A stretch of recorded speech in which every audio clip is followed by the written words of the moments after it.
Mesdames et messieurs, bonsoir. Nous sommes samedi 25 avril. Voici les grands titres de ce 20h.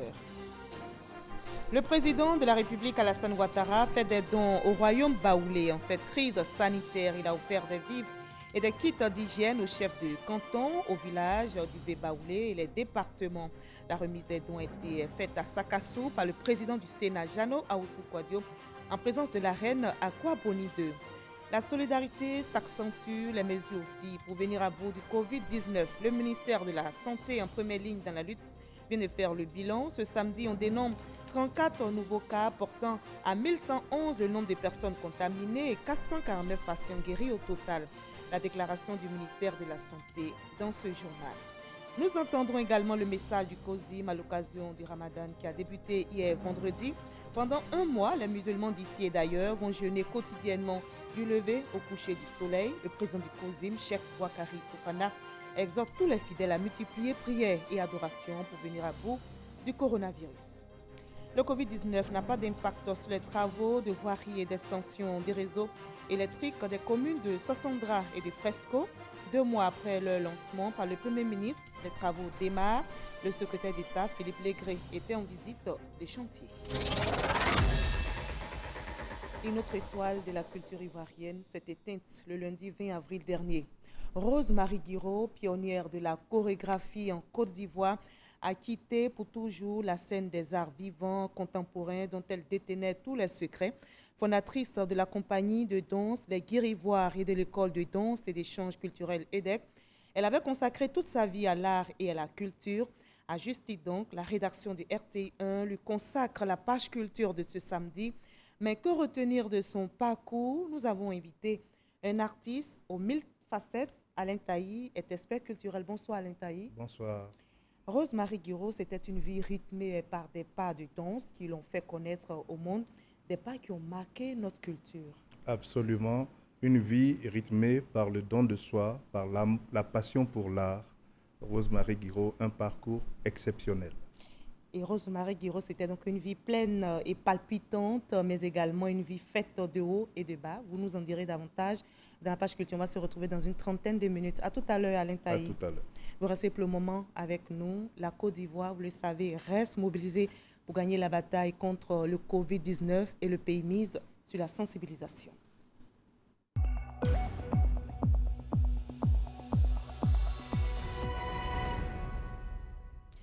Le président de la République, Alassane Ouattara, fait des dons au royaume baoulé. En cette crise sanitaire, il a offert des vivres et des kits d'hygiène. Des dons pour les 39 chefs de canton, 2800 villages du Vé-Baoulé et les 19 départements. La remise des dons a été faite à Sakassou par le président du Sénat en présence de la reine Akwa Boni II. Et selon Jano Aoussou Kouadio, cet acte de solidarité couronne les dons faits dans la région, comme nous le rapporte Charles Tatou. Des vivres et du matériel d'hygiène. Tels sont les lots de dons faits par le chef de l'État Alassane Ouattara au royaume baoulé. Ces dons remis au cadre du Grand Centre ont été convoyés chez la reine des Baoulés, Akwa Boni II, par le président du Sénat ivoirien, Jano Aoussou Kouadio, conduisant une forte délégation composée d'élus et membres du gouvernement originaires du Vé-Baoulé. En plus des vivres et non-vivres, le chef de l'État a également offert la somme de 2 millions de francs CFA au chef canton du royaume baoulé. L'explication des mesures d'hygiène au chef traditionnel par la ministre Raymonde Goudou Kofi, membre de la délégation avec une démonstration du lavage des mains, a précédé la remise symbolique des dons. Pour le président du Sénat ivoirien, ce geste de solidarité du chef de l'État s'inscrit dans le cadre de la lutte contre le Covid-19. En tout cas, nous le remercions très sincèrement le président de la République et le Premier ministre Amadou Bon, ainsi que tout son gouvernement. Ce qu'il faut retenir, c'est un don du cœur. Cette symbolique, nous voulons dire merci au président de la République pour cet acte de générosité, mais surtout de solidarité. Regardez, les enfants, les fils de cette région ont déjà fait des dons individuellement pour soulager et accompagner les parents. Mais le don du président de la République vient couronner l'ensemble de tous les dons qui ont été faits. Les dons de vivres comportent essentiellement des sacs de riz estimés à 30 tonnes. La solidarité s'accentue, les mesures aussi pour venir à bout du Covid-19. Le ministère de la Santé, en première ligne dans cette lutte, vient de faire le bilan. Ce samedi, on dénombre 34 nouveaux cas, portant à 1111 le nombre de personnes contaminées et 449 patients guéris au total. Je vous propose d'écouter le directeur général de la Santé, professeur Mamadou Samba. Le ministère de la Santé et de l'Hygiène publique a enregistré ce jour, samedi 25 avril 2020, 34 nouveaux cas de Covid-19 sur 302 échantillons prélevés, 30 guéris et 0 décès.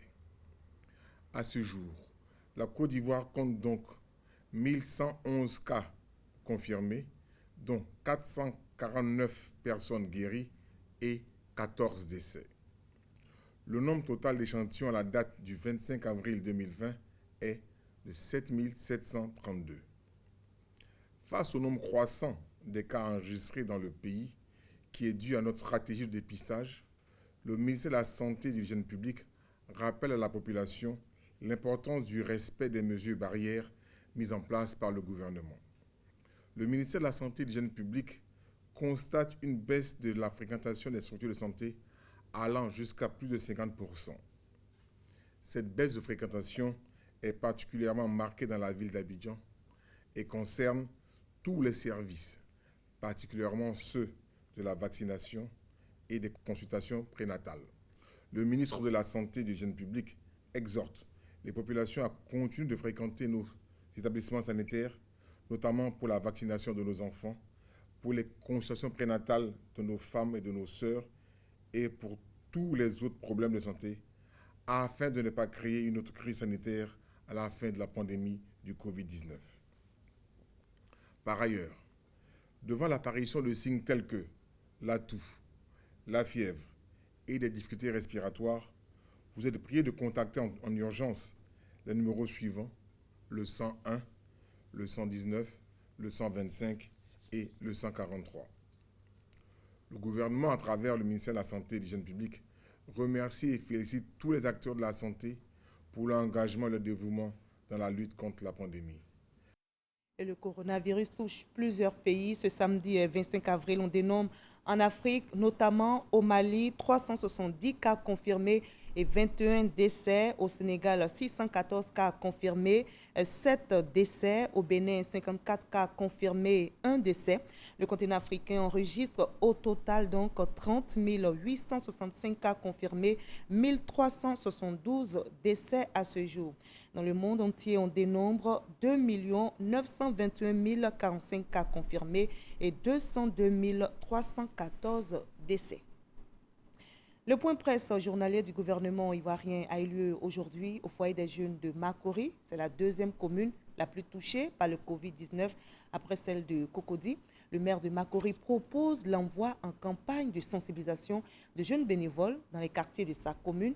Et pour sa part, la ministre du Plan et du Développement a déroulé un plan de riposte contre le coronavirus. Plus de précision avec Gabriel Zani. Un point presse délocalisé à Makori, le deuxième grand foyer du Covid-19 dans la ville d'Abidjan. Nous avions mis à votre disposition une centaine de jeunes qui, dès demain, seront dans tous les quartiers de Makori, les 12 quartiers, 13 villages, pour vous rappeler que le port de masque est obligatoire. Si vous ne voulez pas porter le masque, restez chez vous, à la maison. C'est la meilleure manière de ne pas contracter la maladie. Si vous sortez, mettez vos masques. Donc, dès lundi, ne soyez pas surpris de constater devant vos portes les 150 volontaires que nous mettrons à votre disposition pour vous rappeler ces consignes. C'est une sensibilisation de proximité qui vaut son pesant d'or, en plus de l'interdiction de l'accès au marché pour les enfants et les personnes âgées et du renforcement des dispositifs de sécurité dans les commerces. À l'évidence, les populations semblent ignorer les mesures barrières rappelées à volonté par les autorités sanitaires. 73 nouveaux cas de Covid-19 enregistrés sur 584 échantillons analysés. Ces données montrent que la phase ascendante de la pandémie en Côte d'Ivoire se poursuit. Elles montrent également que le nombre de cas guéris augmente et que le taux de létalité, c'est-à-dire de décès, demeure faible, ce qui témoigne de la qualité de la prise en charge. Cependant, nous voulons relever que le pic n'est pas encore atteint. Cette augmentation de cas avec le renforcement des capacités de dépistage le démontre. La réalité de terrain sera mieux appréciée quand tout le dispositif sera opérationnel et l'objectif des 1500 tests par jour atteint. Demeurons donc en alerte, soyons vigilants et prudents. La vigilance est de mise. Abidjan est toujours l'épicentre du Covid-19. Le point global au 33e jour, interpellé, 983 au total sur le plan national. Personnes assistées, 582. Les engins mis en fourrière à ce jour, 339. Les corps enlevés pour décès naturel 100 ans, 95.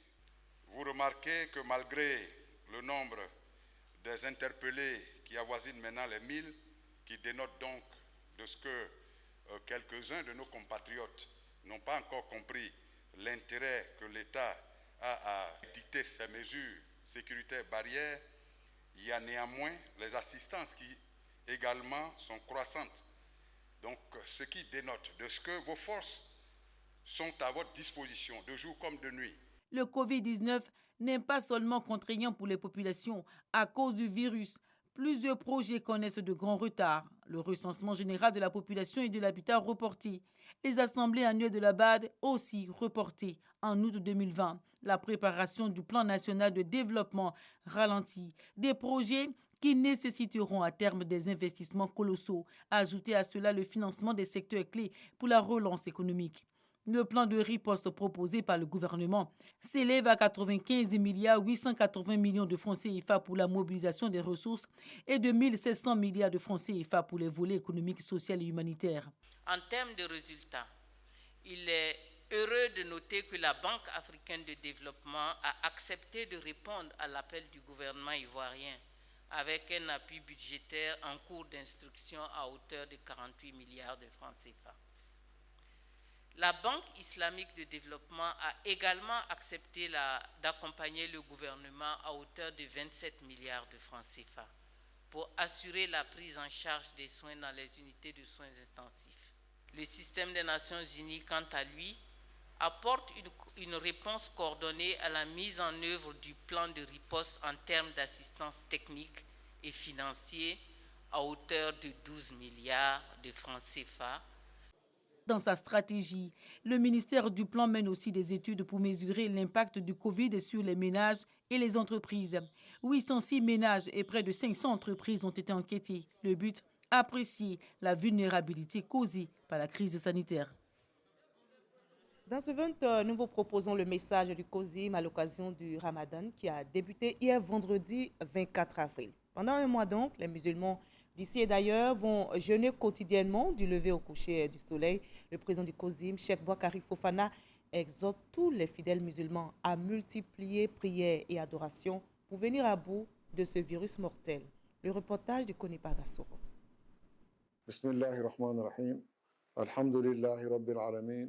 Wassalatu wassalam ala Sayyidina Muhammad wa ala alihi wa sahbihi ajma'in. Chers frères et sœurs, cette année, le Ramadan intervient dans des circonstances exceptionnelles que nous connaissons tous. Le Covid-19 qui n'épargne ni riches ni pauvres.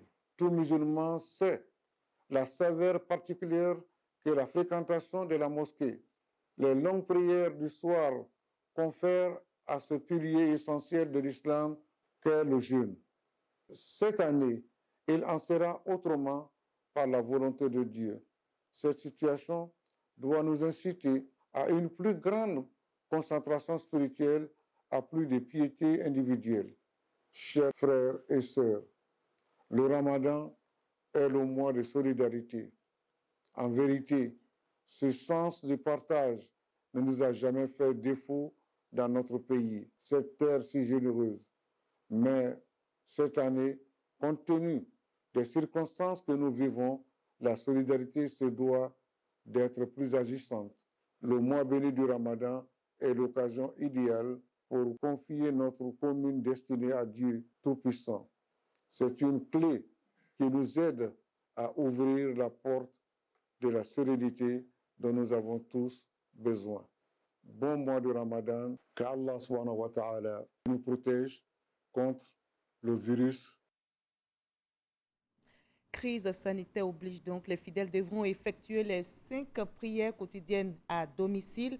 Et vous savez la raison, les mosquées et lieux de prière sont fermés. C'est l'une des recommandations du COSIM conformément aux mesures barrières mises en place par les autorités ivoiriennes.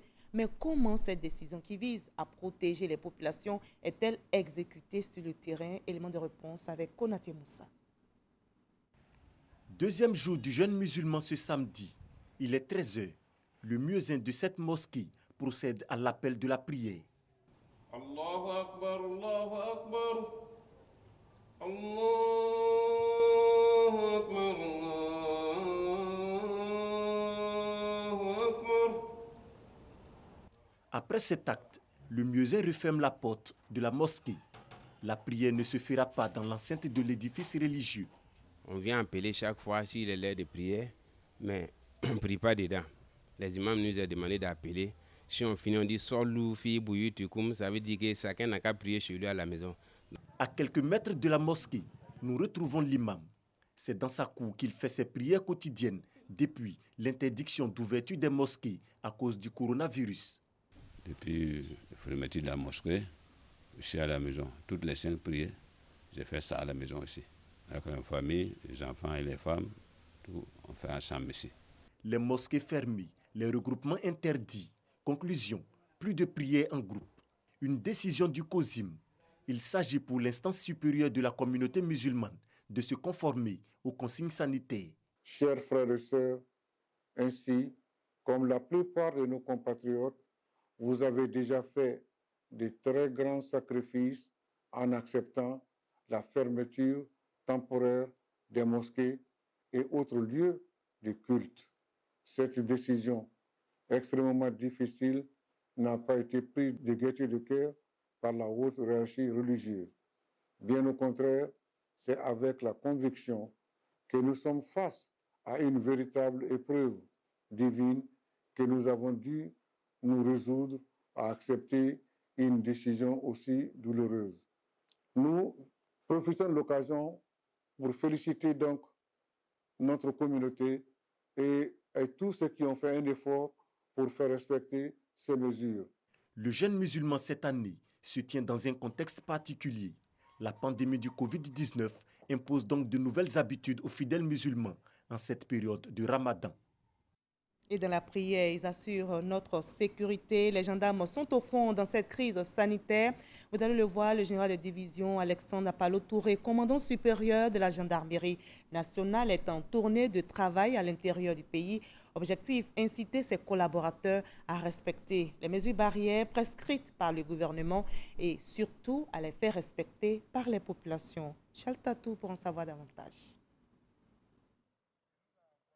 Une seule raison à la base de ce déplacement qui constitue la deuxième partie de la tournée de travail initiée à l'intérieur du pays par le général de division, commandant supérieur de la gendarmerie nationale.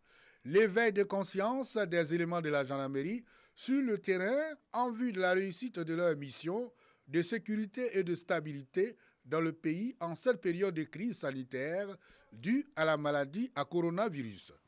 Parti donc d'Abidjan dans le cadre d'une série de visites dans les localités frontalières, le général Alexandre Apalo Touré a marqué des escales. D'abord à Boisflé, Daloa, Diokwe, Man, Touba, ensuite à Odiéné, Bundiali, Korogo et Ferké dans le Tiologo, région qui partage les mêmes frontières avec 2 pays voisins, notamment le Mali et le Burkina Faso.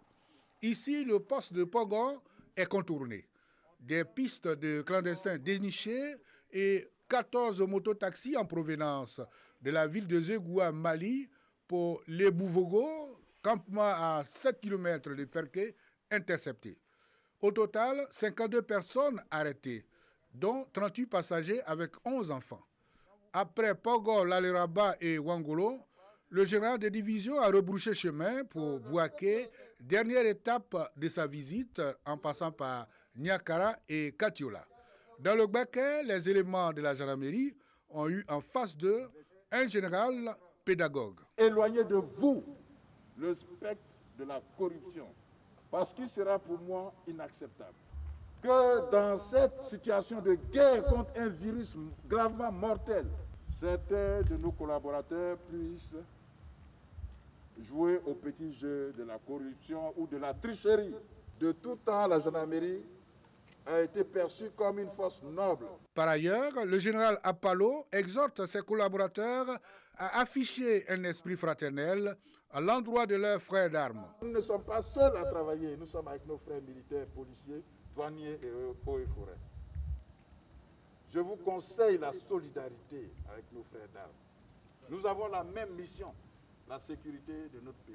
Pour la seconde partie de sa tournée à l'intérieur du pays, le général Apalo Touré a visité 38 localités issues de 12 régions.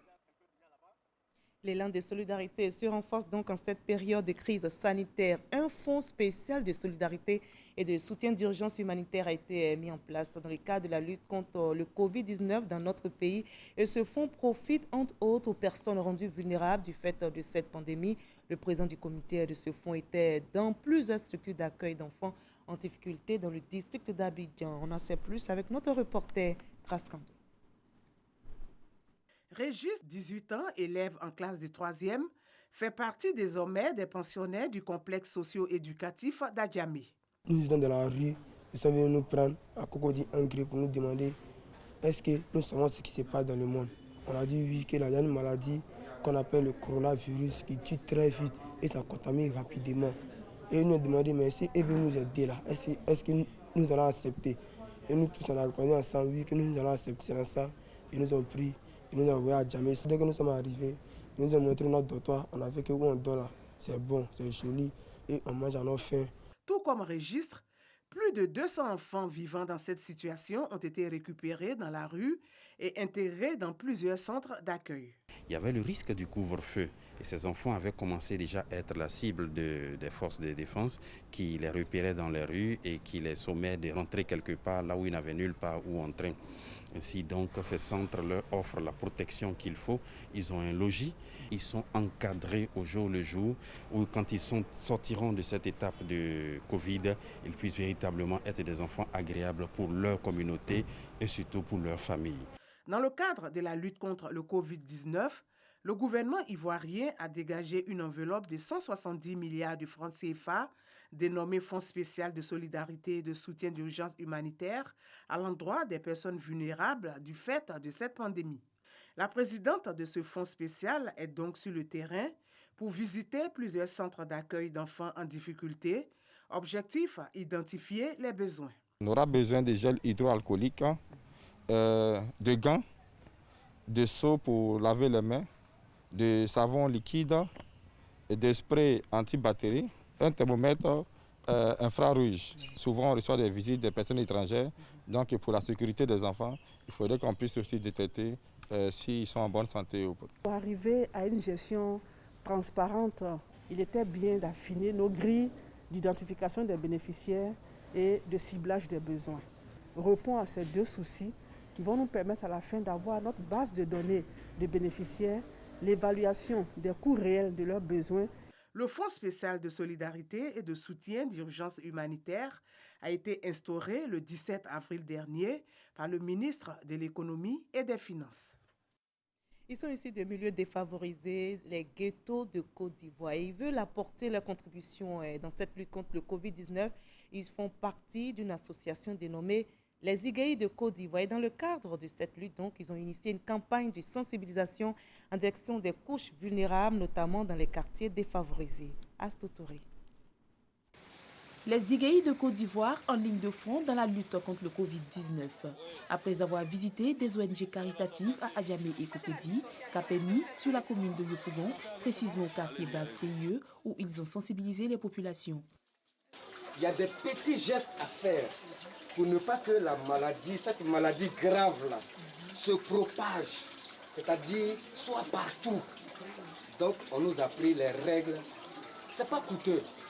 Ça, là, il faut toujours le porter quand vous sortez. En posant cet acte de haute portée, les Iguaïs de Côte d'Ivoire veulent redorer leur image et se réconcilier avec la population. Avant, on disait les loubards. Le loubard n'existe plus et aujourd'hui, on parle des Iguaïs. Alors, les Iguaïs, doit se mettre au service de la société, au service de la population, au service de son pays. Disons que nous voulons nous réconcilier avec la population. Nourrir et sensibiliser, c'est la stratégie qu'ils ont choisie afin de mieux véhiculer le message du gouvernement sur le respect des mesures barrières. Des kits alimentaires composés de riz, d'huile et de gel hydroalcoolique offerts. C'est une surprise, j'étais là et puis on vient chez moi pour me donner. Je leur dis merci. Après cette étape, d'autres communes seront visitées par la caravane des Iguéis de Côte d'Ivoire, au nombre desquelles Abobo et Port-Boué. Bel exemple à suivre, donc faisons bloc pour barrer la route au Covid-19. Dans sa volonté d'aider les PME à sauver leurs activités, le gouvernement a annoncé la mise en place d'un fonds de soutien qui s'inscrit dans le plan de riposte contre le Covid-19 et il est estimé à un montant de 150 milliards de francs CFA. Pour une meilleure cartographie et sélection des entreprises devant bénéficier de ce fonds, une plateforme en ligne pilotée par l'agence Côte d'Ivoire PME recueille les dossiers de ces PME. Et à ce jour, plus de 10 000 entreprises ont été répertoriées. Mais comment se fait l'inscription des entreprises? À combien est estimé le montant de l'aide et qui peut en bénéficier? Élément de réponse avec Cheikh Koné. Lamine Bakayeko est chef d'entreprise. Ce matin, à l'aide d'un ordinateur et d'une connexion Internet, il procède à son inscription sur le site IPME Data, une plateforme digitale des entreprises de Côte d'Ivoire. Cette inscription est décisive pour notre jeune entrepreneur qui est sur le point de fermer boutique à raison de la maladie à coronavirus. Nous sommes en train de nous inscrire sur la plateforme pour l'enregistrement des PME en vue de bénéficier éventuellement de la subvention ou bien des conditions que l'État a prévues pour essayer de juguler les effets de Covid-19. Une subvention décrétée par l'État à travers un fonds de soutien aux PME de 150 milliards de francs CFA. Dans la petite fabrique de la mine, la moitié de son personnel est au chômage technique. Son chiffre d'affaires réduit également de moitié. Ce fonds de soutien demeure son ultime espoir. L'État et nous, c'est la même entité en fait. Je dirais le gouvernement et nous, c'est la même entité. Sauf que c'est le gouvernement qui a les leads. Donc si le gouvernement a décidé de tirer une partie de son équipe vers le haut, c'est bienvenu. On a beaucoup d'espoir. Pilotée par l'agence Côte d'Ivoire PME, cette plateforme digitale a été lancée depuis le 6 avril 2020.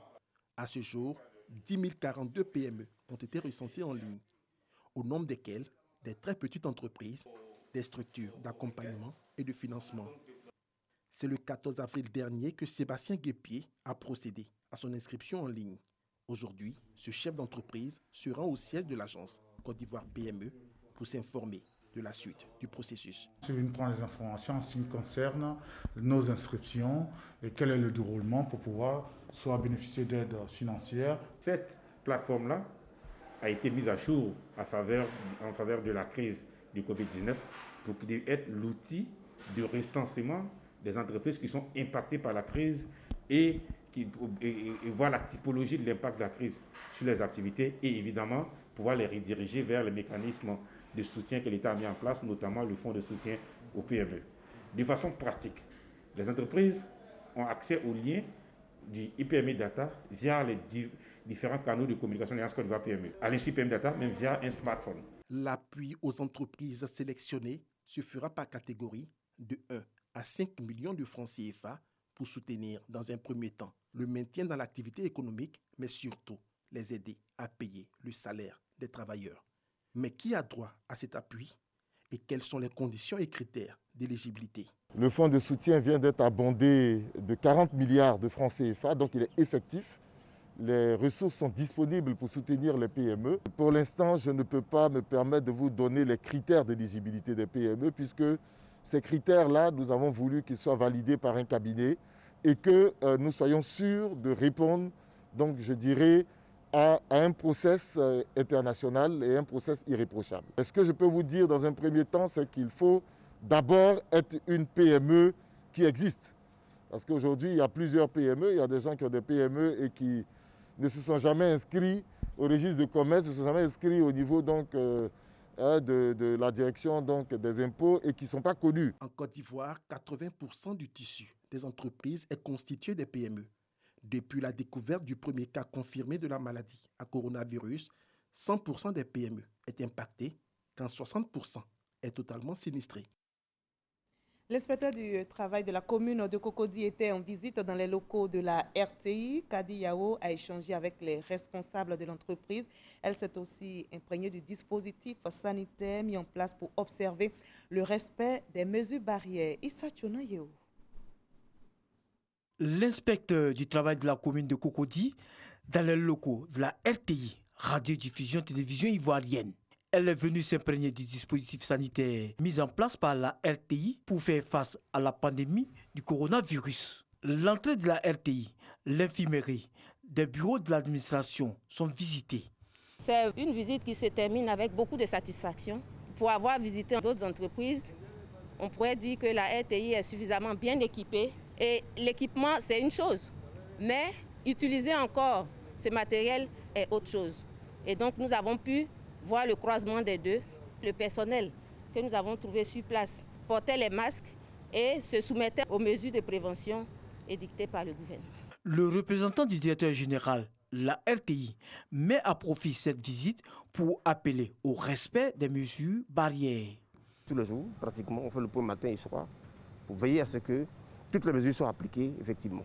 Et ce, dans tous nos secteurs, c'est-à-dire à la radio, à Boaké, DCM, tous nos sites de RTI sont au même niveau que la RTI aujourd'hui, que la télévision. Le conseil du directeur général de la RTI indique que le port du masque est obligatoire au sein de l'entreprise. La Fédération pour la paix universelle internationale apporte aussi sa contribution à la lutte contre le coronavirus en Côte d'Ivoire. La Fédération invite les dirigeants à s'unir autour des valeurs telles que l'unité, la coopération, le dialogue et la compassion pour venir à bout de cette pandémie. C'est Fourazegui. Unité, dialogue, coopération, solidarité et compassion sont autant de valeurs que promeut la Fédération pour la paix universelle dans le monde. Cette association invite les citoyens et gouvernants du monde à s'approprier ces valeurs afin de venir à bout de la maladie à coronavirus.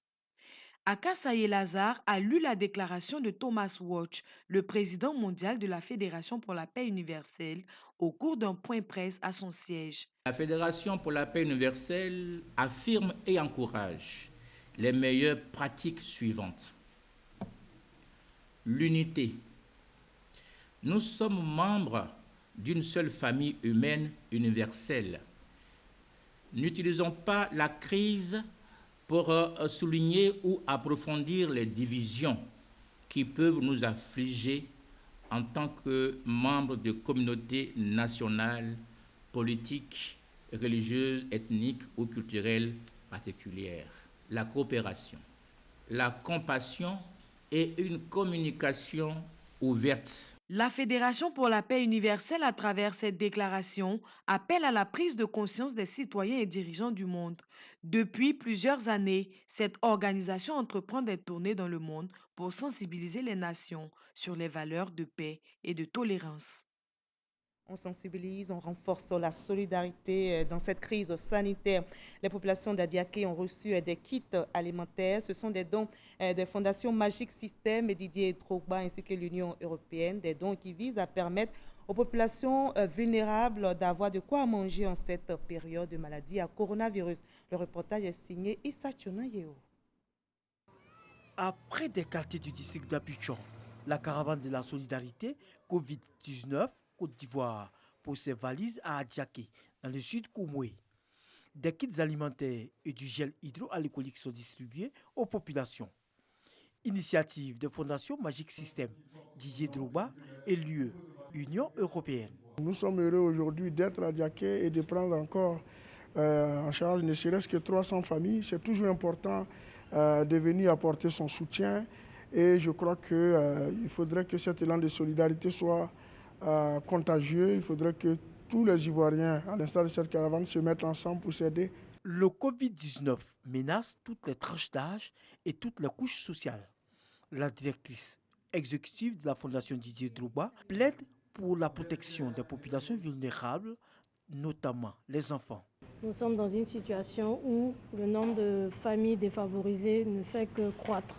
Nous espérons que le message pour la sensibilisation des des gestes barrières va passer. Pour vaincre le coronavirus, l'union et la solidarité sont nécessaires, selon l'ambassadeur de l'UE en Côte d'Ivoire. Pendant une pandémie, la première chose qu'il faut faire, il faut montrer qu'on est solidaire, qu'on est tous ensemble dans le même bateau et qu'on se bat tous ensemble contre le coronavirus. Il faut vraiment protéger ceux qui sont les plus fragiles. Le maire de la commune d'Adjaké, Yensié, appelle ses administrés à croire en l'existence de la maladie. Il les encourage à respecter les mesures barrières. Il faut que chacun comprenne que l'important aujourd'hui, ce n'est pas de l'argent, l'important c'est la vie. Il faut qu'on travaille tous à pouvoir survivre à cette crise. Trazier Lucie, représentant le préfet d'Adjaké, a salué les actions des donateurs qui viennent soulager la population en cette période difficile. Elle a réitéré la volonté du gouvernement à tout mettre en œuvre pour protéger la population en Côte d'Ivoire. Période difficile donc pour tous les secteurs d'activité. Le domaine de la mode est aussi impacté par ce Covid-19, mais ces acteurs ne veulent pas du tout baisser les bras. Ils ont décidé de mener la lutte contre ce virus mortel en misant sur la sensibilisation. Explication détaillée avec Astou Touré. Le secteur de la mode n'échappe pas aux conséquences liées au Covid-19. Boutiques et écoles fermées, plus de défilés de mode, créateurs et designers ont aussi rangé leurs instruments. Chaque couturier à peu près a 10 employés. Et une fois c'est fermé, on n'a plus de clientèle. Moi par exemple, j'ai un loyer de 600 000 francs. Aujourd'hui à payer depuis 2 mois, je paye 600 000 francs, je suis à la maison. Quand ça marche, on peut avoir 4 à 5 événements par jour, mais on perd beaucoup. En vue de freiner l'évolution de la pandémie, les acteurs de la mode ne manquent pas d'initiatives. Nous avons mis en place même un site qui est alertecovid19.info pour pouvoir aider le gouvernement également à propager l'information. Pour soutenir les acteurs de la mode dans cet élan de sensibilisation et les aider à passer au mieux cette période de crise sanitaire, le ministre de la Défense, Ahmed Bakaïko, a fait des dons. Cette action s'inscrit dans le cadre du projet dénommé « Soutien aux acteurs de la mode » piloté par la promotrice de mode Fatim Sidimé. Devant les difficultés que rencontrent les différents acteurs de mode dans les différents domaines d'activité, j'ai voulu m'arrêter, penser à une action vraiment de grande portée, une action caritative vraiment aux différents domaines de la mode. Mais pour pouvoir faire ces dons, on a eu le parrainage et l'accompagnement, l'appui, le soutien du ministre d'État, ministre de la Défense, monsieur Ahmed Bakayoko, au nom de tous les acteurs de mode de Côte d'Ivoire, lui dire merci infiniment pour s'être penché sur le sort des différents acteurs de mode. Comme tous les Ivoiriens, le souhait des acteurs de la mode est que prenne fin assez vite cette pandémie dont l'impact est certain sur toutes les activités économiques. Et ce Covid-19 prendra fin assurément. Il n'a pas d'impact du tout sur les travaux de voirie et d'extension réseau électrique des communes de Sassandra et de Fresco. 2 mois après le lancement par le Premier ministre lors de sa visite de travail dans la région du Boclé, les travaux démarrent. Le secrétaire d'État Philippe Legré, le préfet de région et des élus étaient en visite des chantiers. Sam Conan. Les travaux de développement lancés par le Premier ministre Amadou Gon Coulibaly lors de sa visite de travail dans la région du Boclé en février dernier ont effectivement démarré. Les engins sont au travail, comme ici à Sassandra. Les travaux de prolongement de la voie qui part de la mairie au quartier 17 Villa en passant par le siège du conseil régional, sont au stade de terrassement, selon le chef de projet. Nous avons commencé petit à petit, comme vous vous rendez compte sur le chantier actuellement. On a déployé tous les engins qui sont là. Nous sommes actuellement à l'étape de terrassement. On va commencer aussi la fouille pour faire la pose des caniveaux, progresser rapidement dans les travaux avant que la saison des pluies ne commence. Les poteaux électriques qui doivent servir aux travaux d'extension du réseau électrique sont arrivés. Le secrétaire d'État Philippe Legré, président du conseil régional du Boclé, et le préfet des régions Coulibaly Lamine, accompagnés des élus, sont allés faire le constat. Pour Philippe Legré, malgré le contexte du Covid-19, le Premier ministre tient ses engagements pour le bonheur des populations. Le Premier ministre Amadou Gon Coulibaly était en visite ici, il a pris des engagements. Et malheureusement, le coronavirus est arrivé et l'on a pensé que les travaux allaient s'arrêter. Mais non, le président Ouattara et le Premier ministre Amadou Gon, tenant les paroles, ont donc demandé de commencer et les travaux se poursuivent là. Voyez-vous, Les voies sont en train de bitumer, vous voyez les machines. Nous venons de voir les poteaux. Il y a jusqu'à près de 2000 poteaux qui vont arriver pour couvrir toute la commune de Sassandra. À terme, ce sont 2500 poteaux électriques qui vont éclairer la commune de Sassandra. Quant au bitumage des 10 km de voirie, à Sassandra et à Fresco, les travaux vont durer 6 mois. Et c'est l'heure du Palais Culture dans ce 20h.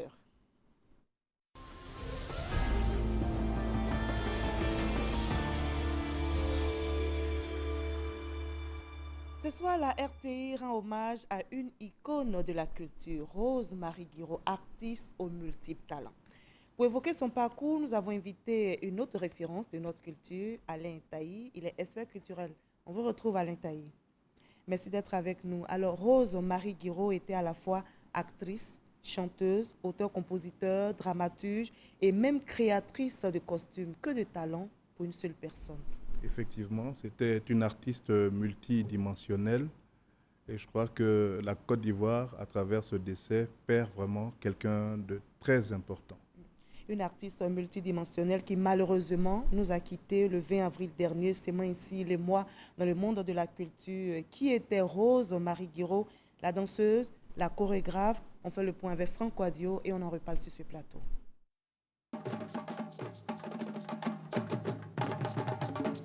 Mardi 10 mars 2020, le marché des arts du spectacle d'Abidjan. C'est la dernière sortie publique de Rose Marie Guiraud, emportée le 20 avril par un mal pernicieux dans la soirée. 24 heures après, le commissaire général du Massa, justement, a encore en souvenir des moments de partage avec ce personnage singulier. Le décès de Marie-Rose Guiraud, une perte pour l'art éburnéen. C'est elle qui a ouvert pour l'ensemble de la Côte d'Ivoire le riche patrimoine des danses de l'ouest montagneux de notre Côte d'Ivoire.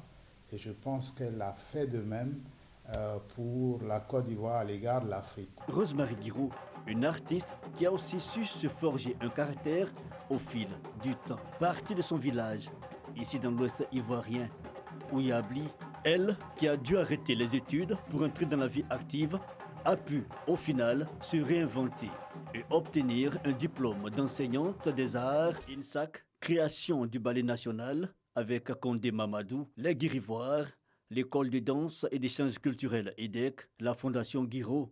Une vie pleine, des hauts et des bas certes, comme le mentionne son autobiographie La Survivante, mais un travail de dénicheuse du talent reconnu par tous.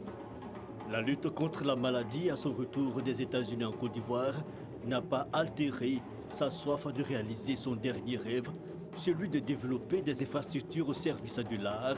Mais, 1000 fois hélas, la mort en aura décidé autrement.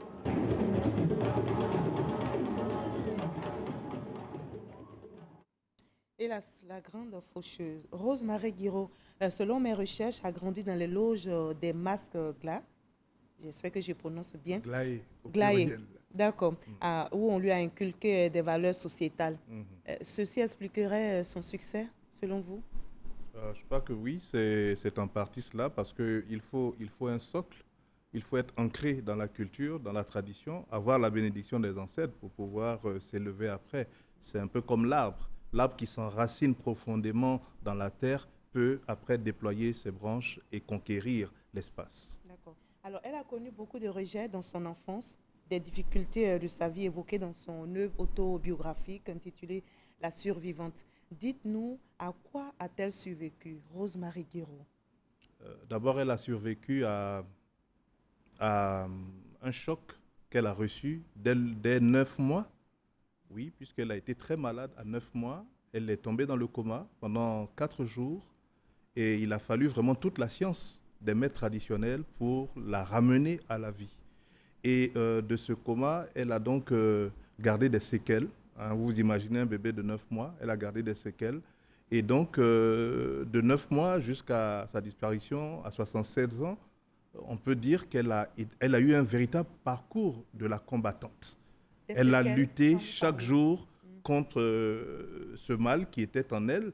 Et à chaque fois, elle a eu recours à la danse comme une sorte d'exutoire pour pouvoir donc la transmuter, la transfigurer de manière à ce qu'elle retrouve cette force vitale pour continuer son parcours. Quand vous parlez de séquelles, expliquez clairement.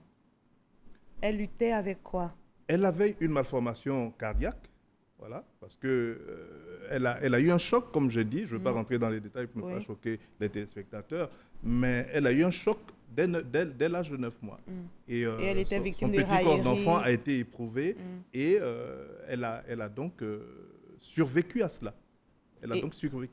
Et Rose-Marie Guiraud s'est battue. Elle a eu une renommée internationale. Mais dites-nous, sur cette scène internationale, est-ce qu'elle est arrivée à vendre son art? Ah oui, je crois. D'Abidjan, d'où elle est partie, puisqu'elle est partie du camp Gallieni à l'époque, à Nantes, où elle a séjourné pendant un moment, jusqu'à Liège, en Belgique, où elle a eu une formation au Conservatoire royal de Liège. Elle s'est distinguée à chacune de ces étapes par son art, par l'art chorégraphique qu'elle maîtrisait et qui a réussi donc à sublimer son public, à séduire le monde entier. On peut parler de cette étape importante aux États-Unis où elle a joué devant 11 000 spectateurs totalement ébahis, fascinés par l'art de la prêtresse. Et elle a eu l'hommage d'Elizabeth Taylor, qui est une grande star du cinéma américain, qui a été vraiment frappée par le charme, la beauté, la grâce et la force de la danse de Rose-Marie Guiraud. Mais Rose-Marie Guiraud, malgré tout, va aller s'installer aux États-Unis où elle va vivre pendant 10 ans. Comment on explique cela? Est-ce que ça ne l'a pas éloignée de son public africain? Elle a rencontré l'amour aux États-Unis en la personne de Emmett McDonald, et je voudrais vraiment saluer Emmett et lui dire toute ma compassion à lui et à tous les enfants des Guirivoires, à toute la famille de Ouiabli, à tous ceux qui ont aimé et côtoyé Rose-Marie Guiraud. Donc, elle, depuis 40 ans, elle vivait avec Emmett McDonald, et donc c'est naturellement, parce qu'elle avait des problèmes de santé, qu'ils sont retournés chez eux aux États-Unis pour qu'elle soit dans un environnement où elle puisse être prise en charge. Donc, ils y ont séjourné. Mais comme je dis, la danse lui colle à la peau. Et donc, malgré la maladie, elle s'est toujours retrouvée sur les scènes pour exprimer. Parce que pour Rose-Marie Guiraud, la danse était une forme de thérapie. C'était donc de l'art-thérapie. Donc, malgré les obstacles qu'elle traversait, qu'elle vivait, elle arrivait donc... La danse a toujours constitué pour elle une sorte de refuge. C'est dans la danse qu'elle se retrouvait avec elle-même. C'est dans la danse qu'elle s'épanouissait. C'est dans la danse qu'elle affrontait les difficultés de la vie. Elle affrontait la maladie. Absolument. Et autres. Alors, quel héritage artistique Marie-Rose Guiraud laisse aujourd'hui? Son héritage est important puisqu'elle est formatrice depuis 1973, quand elle a été directrice de l'école de danse des arts et des traditions populaires à l'INA, l'Institut national des arts, aujourd'hui INSAC. Elle a été cofondatrice avec Mamadou Kondé des ballets nationaux de Guinée. Elle a été cofondatrice du ballet national de Côte d'Ivoire et elle a formé des générations entières d'artistes. Je pense qu'on approche du millier. Elle a dû former au moins un millier de danseurs, de musiciens, de chanteurs, de peintres, de comédiens qui sont aujourd'hui dans le monde entier, au Japon, en Corée, en France, en Allemagne, en Belgique, aux États-Unis. Elle a des milliers d'enfants. Elle a des milliers, absolument. Et donc ça, c'est un héritage incommensurable. Et sans parler de ceux qui sont à Abidjan. Chacun des 2000 danseurs qui sont à Abidjan se réclame quelque part de Rose-Marie Guiraud parce qu'elle a vraiment impacté ce milieu de la danse. Et l'autre point de sa vie, c'est qu'elle a consacré toute sa vie à aider des milliers d'enfants issus des enfants défavorisés. Absolument. Ayant été elle-même une enfant rejetée, mais aussi choyée par ses parents, mais rejetée par l'extérieur. Donc, elle a pris sur elle d'aider tous les enfants en situation de difficulté. Les orphelins, les enfants abandonnés, les enfants déscolarisés, les enfants de la rue ont trouvé auprès de Rose-Marie Guiraud une mère refuge. Elle les a donc recueillis chez elle, elle leur a donné l'affection maternelle, elle leur a donné le savoir, la connaissance. Elle a même créé une école primaire dans son centre de la Riviera et elle a formé ces enfants-là à la danse, à la musique, au savoir culturel, pour en faire des hommes et des femmes dignes. Et en plus de l'art et de la culture, elle a eu un parcours administratif. Bien sûr, elle a été secrétaire d'Actilo, après elle a été à l'Assemblée nationale et au camp Gallieni. Ensuite, elle a été infirmière, puisqu'elle a un diplôme d'infirmière, elle a été infirmière en France. Talentueuse. Voilà, donc c'était une vraie battante. Alors, après sa disparition, les hommages en sa mémoire se sont multipliés. Je vous propose de conclure cet entretien. Alain Taï, vous êtes aussi un grand poète. Alors, par ce poème de l'ancien ministre de la Culture, Maurice Bandama, qui est aujourd'hui ambassadeur de la Côte d'Ivoire en France. Et selon lui, Rose-Marie Guiraud dansait comme une fée. Vous avez 2 strophes à nous lire. D'accord. Mais 2 strophes, mais peut-être avant, lancer un appel au gouvernement de Côte d'Ivoire pour que la fondation Rose-Marie Guiraud soit déclarée d'intérêt public. Cela dit, je vous lis cet excellent poème de Maurice Bandama. Grelot pour Marie-Rose Guiraud. Elle dansait comme une feuille, la rose. Claire de son tapis d'ébène, son corps sculpture de veine, taillé dans le marbre or des feuilles et des lianes tressées des drues forêts d'ouest. Elle dansait comme une feuille. La claire Marie des Bures, toute dressée jusqu'au dernier instant, défiant âge et maladie et embrassant la mort en dansant, sourire offert à l'amour. Et la danse, cette transe folle des corps transis de rêve et d'espérance, elle dansait comme une feuille, la rose. La rose, Marie Guiraud. Merci Alain Taï d'avoir été notre invité de la page culture de ce samedi. La Côte d'Ivoire, l'Afrique, le monde, ne l'oublieront jamais. Elle restera pour toujours ce phare dans les arts de la scène. Par ses pas, elle a su démontrer que la danse était beauté, amour du donner et du recevoir. Adieu, Marie-Rose Guiraud. À demain 20h, prenez soin de vous.